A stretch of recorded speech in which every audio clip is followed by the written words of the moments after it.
మరి ఈ రోజు అసెంబ్లీ సమావేశాలు మరి అంటే వైల్డ్ గా తయారవుతున్నాయి ఈ పేపర్ల దాడి కానీ సిగ్గుండాలి రకరకాల అంశాలు. మేము పూర్తి స్వేచ్ఛనిచ్చినాము, ప్రతిపక్ష హోదా మీకు పూర్తి స్థాయిలో కల్పిస్తూ మీరు ప్రశ్నించడానికి అవకాశం ఇస్తూ ఎన్ని గంటలైనా అసెంబ్లీ నడిపించడానికి మేము రెడీగా ఉంటే దాని మీద ఒక దళిత స్పీకర్ అయినటువంటి ప్రసాద్ కుమార్ మీద దొంగ వెధవా పాడి కౌశిక్ గాడు, వాడికి పాడి కట్టేది ఎప్పుడు వస్తుందో నాకు తెలియదు, కానీ వాడు ఒక రోజు సీతక్క మీద అనుచిత వ్యాఖ్యలు చేస్తాడు, ఒక రోజు గవర్నర్ మీద అనుచిత వ్యాఖ్యలు చేస్తాడు, ఒక రోజు పోడియం మీదకి దూసుకొని పోతాడు, ఈ రోజు ఏకంగా అవమానించి పేపర్లను విశ్లేషించు. అంటే దానికి ఏం సంకేతము? దొరల గడిలో చేరి దొరలాగా మారిన పాడి కౌశిక్ అని అనుకోవాలి కదా. మొన్న కూడా ఆయన ఒక స్టేట్మెంట్ ఇవ్వడం జరిగింది, కేటీఆర్ ని టచ్ చేసి చూడండి, తెలంగాణలో మరొక యుద్ధం వస్తుంది, తెలంగాణ యుద్ధం చేస్తామని చెప్తాడంట. ఇది తెలంగాణ తెలంగాణలో అంటే టీఆర్ఎస్ వాళ్ళు లింగాలు ఏవి లేనట్టున్నాయి, ఈ బోడీ లింగమే పనిచేస్తున్నట్టున్నది, మిగతాళ్ళకి ఎవరికి నొప్పి వస్తలేదు. వాళ్ళకి అందరికీ తెలిసిపోయింది, అరే పిచ్చోడా ఒర్రి నువ్వు కూడా సైలెంట్ అవుతారా, మేము 10 ఏళ్ళు వాళ్ళతో పనిచేసి మేము మా పని మేము చేసుకుంటూ పోతున్నాము, పిచ్చోని నెంబడి తిరుగుతుంటే నువ్వు కూడా పిచ్చోని అయిపోతే మమ్మల్ని ఆల్రెడీ 10 ఏళ్ళు పిచ్చోళ్ళని చేసిండ్రు, లాస్ట్కి మా బతికి ఈడొచ్చి కూర్చున్నాము, నువ్వు కూడా ఎగిరి మళ్ళీ కింద పడతారా సైలెంట్గా ఉండకపోతే అంటే అని కొన్ని రోజులైనాక నీకే అర్థమవుతుందని మిగతా వాళ్ళు సైలెంట్ ఉంటే వీడు ఒక్కడే వదులుతున్నాడు, ఎవరు మాట్లాడడానికి పని చేయడానికి ఇష్టపడతలేరు, మాట్లాడడానికి ధైర్యం చేస్తలేరు. కాబట్టి ఈ పిచ్చోనికి కొత్త అదేమంటారు నిన్న పుట్టిన పిల్లని దీనికంట కొత్తగా వచ్చిన దీనికంట పండగ పోలేలేరు కదా అన్నట్టు ఇట్లా అంటే రాష్ట్రం మొత్తం తగలబెడతాం అంటున్నారు వాళ్ళు. కేటీఆర్ నిజంగా తగలబెడితే చూస్తూ ఊరుకుంటాం, తగలబెడితే చూస్తూ ఊరుకోవడానికి మరి మేమేమన్నా అంత మెత్తగా అనుకుంటున్నారా? మమ్మల్ని ఏమన్నా మా దగ్గర ఉన్నటువంటి బలగాలన్నీ పనిచేయమనుకుంటున్నారా? చూడండి, తెలంగాణ ఆస్తిని, ప్రజల సొమ్ముని, ప్రజల ఆస్తుల్ని ప్రజలకి గాని ఏదైనా ఇబ్బంది పెట్టే ప్రయత్నం చేసి టచ్ చేసి చూడండి, చెప్తాం తర్వాత సంగతి ఏందో. ఈ కేటీఆర్ అరెస్ట్ అయితే ఉంటుందా కన్ఫర్మా? అడగండి ఆలోచన ప్రకారం మీరేమనుకుంటున్నారు? నేను నా వ్యక్తిగతంగా అయితే ఎప్పుడో వేయాలి, ఎప్పుడో పోవాలి, పెడికే రావద్దు కుటుంబం మొత్తం. దోపిడీ చేసిన టీఆర్ఎస్ వాళ్ళు ఎవ్వడున్నా లోపలేయాలి. ఫైనల్ గా ఒక విషయం చెప్పండి, అంటే ఇటీవల జరుగుతున్న ఈ ఏదైతే అసెంబ్లీ ముట్టడి అనేది ప్రధాన అంశం అయిపోయింది. ఆశా వర్కర్ల దగ్గర నుంచి ఈ రోజు ఆటో డ్రైవర్ల స్వేచ్ఛనిచ్చినాం కదా, దాన్ని అలుసుగా తీసుకొని వీళ్ళు కొంతమంది ఆటో డ్రైవర్లకి ఏం తక్కువైంది, దేనికోసం ధర్నా చేస్తున్నారు? మీరు ఇస్తాన్న 12,000కి సంబంధించి కావచ్చు ఈ అంశాలు మేము ఇస్తామన్నాం కదా, ఇస్తాం. కొంచెం ఆర్థికంగా నిలదొక్కుకోవాలి, ఇచ్చినటువంటి హామీలు నెరవేరుస్తూ ఉన్నాం, ఒక్కొక్కటి అన్ని కూడబెట్టి ఒక్కొక్క రూపాయి కూడబెట్టి ఇచ్చినటువంటి ఉన్నటువంటి సమస్యల్ని ఇచ్చినటువంటి హామీల్ని పరిష్కరిస్తూ ఉన్నాం.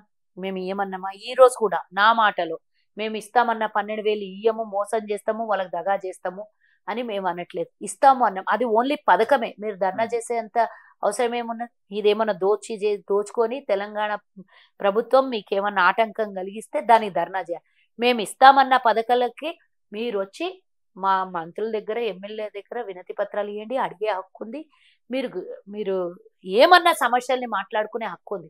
కానీ ధర్నా చేసి మిమ్మల్ని మీరు ఇబ్బంది పడి మీ కుటుంబాలకు ఇబ్బంది పెట్టి మీరు రోడ్నెక్కి ఆ రోజు వచ్చే ఆదాయాన్ని పోగొట్టుకొని ఎవరో రెచ్చగొడితే మీ చిన్న కుటుంబాలు, రెక్కాడితే కానీ డొక్కాడని కుటుంబాలు కావాలని వాళ్ళు రెచ్చగొడితే మీరు వచ్చి 12,000 కోసం అని అంటే కేసీఆర్ ఇస్తాన్న ఇంటికో ఉద్యోగం సంగతి ఏందో అడగమని చెప్పండి వాళ్ళకి.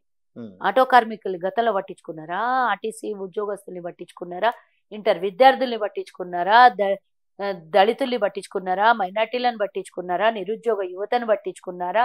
ఇందిరమ్మ ఇండ్లు అదేంది డబుల్ బెడ్రూమ్ ఇండ్లు ఇస్తానని మోసం చేసి మీ ఇండ్లు లేని పేదోళ్ళని పట్టించుకున్నారు. ఎవరిని పట్టించుకున్నారు మీరు? ఈరోజు మా మీద మేము ఇస్తాను అన్ని ఒక్కొక్కటి ఏడాది లోపల ఎన్నో సమస్యల్ని పరిష్కారం చేసినాం, ఎన్నో మేము ఇచ్చిన పథకాల్ని మేము ఈరోజు రూపుదాల్చుతున్నాం. మేము కానీ ప్రజాపాలనని మీరు ఏదైతే చెప్పారో అది కొంచెం ఫెయిల్ అయ్యే ఛాన్స్ ఉందా వీటి వల్ల? అంటే ఇవన్నీ చూస్తా ఉంటే ప్రజలకు స్వేచ్ఛనిచ్చినామని ప్రజలు కూడా అర్థం చేసుకుంటారు. గతంలో అయితే ఇంటికాడనే అరెస్ట్ చేసి ఎవడన్నా ధర్నా చేస్తారు, ఏదన్నా వర్గం ఈ రోజు బయటకు వస్తున్నదంటే పొద్దుగా లేస్తే వాళ్ళ ఇంటి చుట్టూ పోలీసు వాళ్ళు ఇంట్లో నుంచి వాళ్ళు పనికి పోవాలన్నా కూడా వదలకపోతుండే, వాళ్ళని అరెస్టులు చేస్తారు. మేము అట్లా చేస్తలేం కదా, వాళ్ళకు కూడా అర్థమవుతుంది. కొన్ని రోజులు అయినాక దొంగల వెనకాల మేము తిరిగితే ఇట్లా నష్టం మాకే జరుగుతుంది. ప్రభుత్వంతో మంచిగా ఉండి మేము మా సమస్యల్ని పరిష్కారం చేసుకోవాలి అనేది వాళ్ళకు కూడా అర్థమవుతుంది. ఈ రోజు అంటే పార్లమెంట్ సమక్షంగా ఈ రోజు ఈటల రాజేందర్ గారు, డికే అరుణ గారు, ఇక్కడ తెలంగాణ మంత్రులందరూ కూడా అక్కడ ఒక ధర్నా నిరసన తెలుపుతా ఉన్నారు. నిన్న ఏదైతే ఆదివాసీల మీద జరిగిన ఆదివాసీ మహిళ మీద గానీ బీజేపీ మంత్రులు పార్లమెంట్ లా అది విజువల్స్ ఆయన చెప్తా ఉన్నారు. దీనికి చెప్పడం కాదు, ఆధారం లేకుండా మాట్లాడుతున్నారు. రాహుల్ గాంధీ గారి మీద కేసు నమోదు చేయాలి, ఎఫ్ఐఆర్ చేయాలి. అదే కదా ఇప్పుడు, ఎందుకంటే అడ్డం పడేది రాహుల్ గాంధీ కదా, అక్కడ సమస్యల మీద అడ్డం పడుతుంది మేమే కాబట్టి రాహుల్ గాంధీ లేకుండా చెయ్యొచ్చు అనేది వాళ్ళ ప్లానింగ్. గతంలో రాహుల్ గాంధీని సస్పెండ్ చేసి ఏం చేసారు, మళ్ళీ వాపస్ తీసుకోవాల్సి వచ్చింది కదా. రాహుల్ గాంధీ ఇంటిని ఖాళీ చేయించారు, రాహుల్ గాంధీని పార్లమెంట్ లో నుంచి సస్పెండ్ చేశారు. ఎన్ని చేసినా మళ్ళీ మీరు ఏమైంది, అది తప్పు అనేది నిరూపితమైంది కదా. ఆ తర్వాత ఇప్పుడు రాహుల్ గాంధీ విషయంలో ఏదైతే మీరు మాట్లాడుతున్నారో అది ఒక సీసీ ఫుటేజ్ అడుగుతున్నాం మేము. ఎందుకు ఇస్తలేరు మరి, అది ఎందుకు ఇస్తలేరు చెప్పండి. మా ఖర్గే గారిని ఏ విధంగా అవమానించారు మేము. మా ఖర్గే గారు బలహీన వర్గాలకు చెందినోడు కాడా, ఆయన మీద దాడి చేస్తారు మీరు, ఆయన కింద పడేసి ఇది చేపిస్తారు మీరు. మరి మేమేమనాలి మిమ్మల్ని? మణిపూర్ ఇదంతా పక్కకు పెట్టమని, మరి ఈమె డీకే అన్న కదా, మహిళ కదా, మణిపూర్ లో ఆడవాళ్ళని మానభంగం చేసి చంపిన్రు రోడ్ల మీద. ఇప్పటిదాకా ప్రధానమంత్రి ఒక మాట మాట్లాడారు, మీలాంటి ఇక్కడ కేంద్ర మంత్రి ఉన్నాడు ఒక్క మాట మాట్లాడాడు, సానుభూతి తెలుపరు. ఆ ఒక రాష్ట్రం మణిపూర్ మొత్తం కాలిపోతున్నా కూడా నిమ్మకు నీరెత్తినట్లు చూసుకుంటా కూర్చున్నారు. దాని మీద ఒక్కసారి చర్చ చేయమని మేము పార్లమెంట్ లో పెట్టినాం. దాని మీద కనీసం ప్రధానమంత్రి ఆడిపోయి ఆ రాష్ట్రాన్ని బాగు చేయమని అడుగుతున్నాము. దాని మీద మాట్లాడండి, చర్చకు రమ్మనండి. అంటే ఈ నిరసనకు సంబంధించి ఈటల రాజేందర్ గారు కావచ్చు, డికే అరుణ గారు కావచ్చు, అక్కడ కొంతమంది మంత్రులు కూడా తెలంగాణ అంబేద్కర్ వాళ్ళే చూపిస్తారు. వాళ్ళు నిన్న అంబేద్కర్ గురించి మాట్లాడింది కదా, దళితులందరూ కలిసి చూపిస్తారు. మీరేం చెప్పదలుచుకున్నారు అంబేద్కర్ మీద చేసిన వ్యాఖ్యలకు సంబంధించి? మీరేం చెప్పదలు? నేను ఎవరిని కూడా విమర్శించను, ఎవరిని కూడా అతిగా పొగడను. నేను చెప్పేది ఏంటంటే ఎవరి స్థానం వాళ్ళది గొప్పది. గాంధీ మహాత్ముడు దేశానికి తెచ్చినోడు ఎంత గొప్పోడు అవుతాడో, రాజ్యాంగాన్ని రాసినటువంటి అంబేద్కర్ అంతే గొప్పోడు. ఈరోజు ఒక ఏమంటారు, మనం ఎన్నికలు జరుపుకొని స్వేచ్ఛతోని స్వతంత్రం వచ్చడం ఒక లెక్క అయితే, ప్రజాస్వామ్యాన్ని కాపాడడం కోసం రాజ్యాంగాన్ని రచించినటువంటి వ్యక్తి కూడా అందులో పార్ట్. ఆయన కూడా చాలా మంది ఒక కమిటీ ఉండే, వారు కూడా ఒక పార్ట్, అందులో మేజర్ పార్ట్ అయినది ఉంది. ఆయన కూడా అంతే ముఖ్యం. దేశ స్వతంత్రం ఒక కన్ను అయితే రాజ్యాంగం ఒక కన్ను. ఈ రెండు కళ్ళని ఎవరు గొప్ప ఎవరు తక్కువ అని అంటే నేను ఏది కూడా బేరీజ్ చేసి చెప్పుకోలేదు. కానీ ఇంకొన్ని కించపరిచి ఇంకొకరిని ఇది చేస్తే మాత్రం ఊరుకునేది లేదు. ఎవరైనా కూడా ఎవరు కూడా ఊరుకోం. గాంధీ మహాత్ముని గతంలో మీరు ఎంతగా కించపరిచారు. అది ప్రజ్ఞాసింగ్ ఠాకూర్ దొంగ మొఖంది, అది నాకు బూతులు వస్తున్నాయి. గాంధీ మహాత్ముని కింద వేసి, పటాన్ని కింద వేసి తొక్కి రక్తం ప్యాకెట్స్ పెట్టి గన్ను పెట్టి షూట్ చేసి ఆయనని నానా రకంగా అవమానిస్తే ఇదే దొంగలు, ఇదే అమిత్ షా ఎందుకు ఆ రోజు మాట్లాడలేదు గాంధీ మహాత్ముని అవమానిస్తే అని నేను అడుగుతున్నా. దేశ స్వతంత్రం తెచ్చిన గాంధీ మహాత్ముని గాడ్సే మీకు ఎక్కువైపోయిండు, గాంధీ మహాత్ముని తక్కువ చేసి ఈ రోజు మీరు ఇంకొకళ్ళని కించపరచడం కోసం గాంధీని పైకి లేపుతున్నారా? మీ దగ్గర ఉన్నటువంటి వాళ్ళు గాంధీని గౌరవించట్లేదు, నోట్ల మీద గాంధీ బొమ్మను తీసేయండి అంటున్నారు. మరి అక్కడెక్కడో గాంధీ మిమ్మల్ని ఎందుకో ఎక్కడో చురుకలు పెట్టినట్ల మీకు కనబడతలే. ఒకరిని ఎక్కించి ఒకరిని దించుతారా? దించితే ఇద్దరు ఎవరికి వాళ్ళు గొప్పోలు. ఎవరిని తక్కువ చేయకండి, ఎవరిని కించపరచకండి. గాంధీ మహాత్ముని గత 10 ఏళ్లుగా కించపరుస్తూనే ఉన్నారు. అంటే ఈ ఎస్సీ వర్గీకరణ కావచ్చు, ఇక్కడ మాలా మాదికల మధ్య పెడుతున్న చిచ్చు కావచ్చు, ఈ అంశాన్ని ఇక్కడ ప్రభుత్వం మీదకి వదిలే ప్రయత్నం జరుగుతుంది అనుకోవచ్చా బీజేపీ నుంచి?